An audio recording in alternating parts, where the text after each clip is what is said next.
જેને દેશ સેવામાં કરી હોય એને પણ પ્રશ્નોનું નિવારણ સરકાર સમક્ષ રજૂઆત કરી.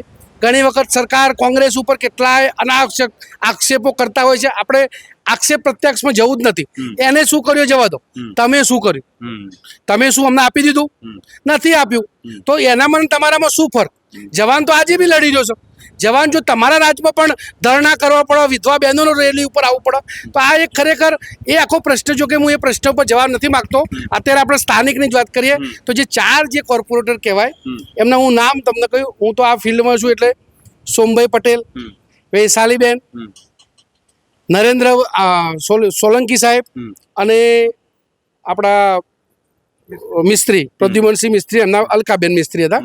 તો જે એમાં 4 હું ભલે અમારા સોમભાઈ પટેલ સાહેબ હશે, પણ હું ખુલ્લે આમ છાતી ઠોકીને આપના માધ્યમથી કહેવા માંગીશ કે જે સોલંકીભાઈ હતા, શું નામ હતું મેડમભાઈ? રાજેન્દ્રભાઈ સોલંકી. એમનું કામ મને ખરેખર ગમ્યું.